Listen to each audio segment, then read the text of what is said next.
Empecemos nuestra ronda de entrevistas ahora mismo. Vamos a conocer qué está ocurriendo con los centros para la primera infancia privados en la provincia de Pichincha, tanto los privados cuanto los independientes. Bueno, el tema es que estos centros de primera infancia obviamente también han enfrentado dificultades en el contexto de la pandemia del COVID-19. Vamos con la entrevista a Silrat. Muchas gracias, Fabri. Así es, precisamente para abordar este tema, para ver qué es lo que está pasando con este sector, nos encontramos ya con Irina Fernández. Ella es presidenta de la Asociación de Centros para la Primera Infancia Privados de Pichincha y también vocera de los Centros para la Primera Infancia Independientes. ¿Qué tal? Muy buenos días, bienvenida. Muy buenos días, Silrat. Qué gusto que nos hayan invitado a esta radio tan prestigiosa de nuestro país, en el cual queremos ser oídas por parte de las entidades gubernamentales con respecto a lo que está ocurriendo en la educación inicial. Bueno, cuéntanos precisamente cuál es la situación de lo que está ocurriendo pues con la educación inicial. ¿Qué pasa con los centros para la primera infancia en este momento? Bueno, yo pienso que deberíamos partir de lo que es la importancia de la educación inicial. Nosotros como centros infantiles tratamos siempre en lo posible de garantizar un servicio de calidad a nuestros pequeños y estimular áreas tan importantes como son las neurofunciones, tomando en cuenta la neuroplasticidad de nuestros pequeños. Tomando en cuenta esta situación, pues realizamos actividades como música, danza, estimulación auditiva, estimulación visual, trabajamos con lo que es terapias. También es importante reconocer que dentro de nuestros centros se reconoce primeramente lo que son las necesidades especiales de nuestros pequeños oportunamente para poder orientación curricular. Dentro de lo que ocurrió en esta pandemia, muchos centros cerraron sus puertas debido a que, como ustedes saben, lo que es la situación presencial se acabó por la crisis del COVID-19. Pues muchos centros cerraron sus puertas, especialmente en los niños más pequeños. Ya no hubo esa conectividad para poder seguir brindando el servicio. Terminamos el año lectivo de manera virtual con los pocos niños que quedaron. Ciertas instituciones se quedaron sin niños y bueno, en este tiempo hemos estado buscando estrategias para poder seguir prestando nuestros servicios a nuestros pequeños, ¿no? Eso es lo que está ocurriendo en este momento. Ahora, hablando sobre los cierres, ¿tienen ustedes un número de cuántos casos y sobre todo también pensando en el recorte de personal que se pudo haber dado en estos pues lugares que cerraron y los recortes en general?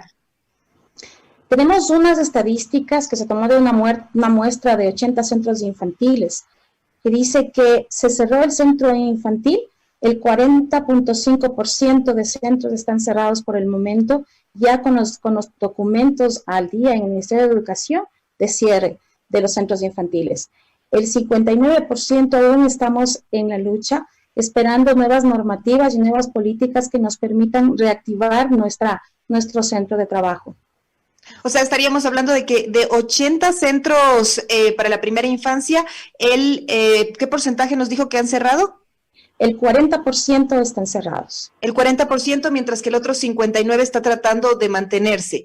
Ahora, ¿cuál es la alternativa que ustedes están planteando para poder continuar con la educación inicial de los niños? Nosotros dentro de este tiempo hemos entregado un manual, una guía al COE Nacional de higiene y medidas preventivas para el retorno de niños a nivel presencial.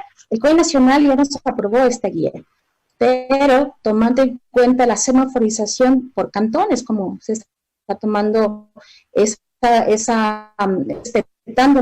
COE. Dentro de esta guía nosotros estamos pidiendo lo que es la educación presencial en alguna modalidad cuando ya la situación llegue a semaforización verde, lo que es la semipresencial en anaranjado y lo que es la virtual si fuera la semaforización en rojo. ¿En qué consisten estas tres? La primera, la virtual, en la que nosotros en este tiempo nos hemos adaptado para trabajar con plataformas interactivas con nuestros pequeños, tomando en cuenta que son niños que absorben la información mucho más rápido que los adultos. Entonces estamos tomando medidas en las cuales ellos vayan trabajando, interactuando con sus maestros de una manera activa, recreativa y muy animada.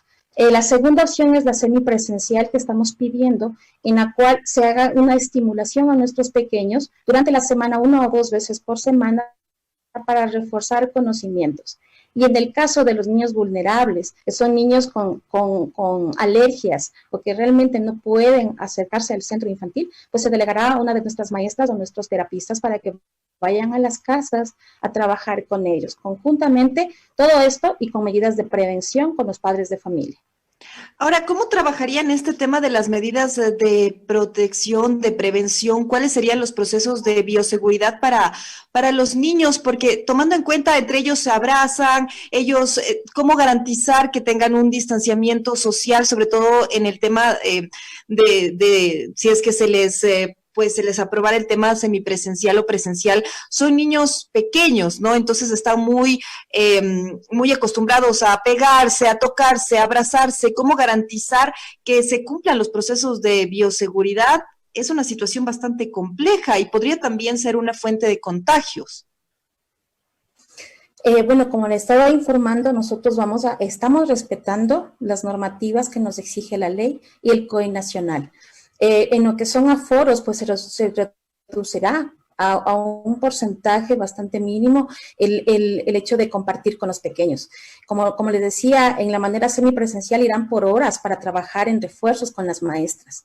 ¿Qué son estos refuerzos? Pues la maestra tendrá que trabajar con 1 o 2 niños dentro del aula de clases, respetando el distanciamiento y el trabajo en equipo que antes podía realizar con nuestros pequeños.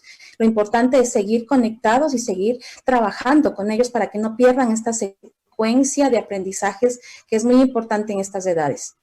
Ahora, ustedes nos cuentan que han presentado algunos documentos y algunos protocolos también de bioseguridad al COE. ¿Cuál ha sido la respuesta del gobierno? ¿Han tenido tal vez la oportunidad de reunirse con diferentes autoridades? ¿Ha habido también una gestión al respecto? Y sobre todo la respuesta, ¿no? ¿Qué es lo que les han dicho? Nosotros desde que empezó la pandemia nos hemos unido como agrupación de centros infantiles independientes y como agrupación de una asociación de centros privados de Pichincha, en el cual hemos unido fuerzas para, a nombre de todas y todos, que seamos escuchados a nivel gubernamental, se han enviado cartas para que nos concedan reuniones, pero lamentablemente no se ha dado esta situación. Tuvimos una reunión con la subsecretaría, con la señora subsecretaria de Educación en abril. Se nos dieron muchas esperanzas para poder nosotros continuar con nuestra labor, en la cual se informó que iban a darse nuevas normativas para el área de educación inicial, pero lamentablemente nosotros miramos que estamos dentro de un grupo que toma en cuenta a toda la educación inicial, lo que es básica y bachillerato, pero no se toma en cuenta lo que es la vulnerabilidad de nosotros, que somos los más chiquititos de la población, ¿no? En el cual se deberían tomar otro tipo de medidas. Como yo les digo, nosotros queremos presentar una propuesta al ministerio, pero lamentablemente no tenemos ese acceso. Vemos que hay la falta de apoyo gubernamental a nuestro gremio. De esta misma manera, nosotros no nos hemos quedado quietos, hemos estado preparándonos como equipo, como grupo, en talleres con profesionales, médicos ocupacionales, con terapistas, con psicólogos motivacionales, con pediatras que nos están asesorando para el manejo de los niños y de nuestras maestras que van a trabajar con ellos. Como le comenté, también se envió esta propuesta al COE, el COE nacional ya nos dio la aprobación, pero de parte del ministerio no hemos tenido una apertura que nos ayude a salir de esta crisis, porque realmente la crisis que está viviendo la educación inicial es bastante elevada. ¿En qué consiste la propuesta que ustedes me dicen que han tratado de hacerle llegar al Ministerio de Educación, pero que no les ha dado la apertura? ¿Cuáles serían los ejes centrales de esa propuesta suya?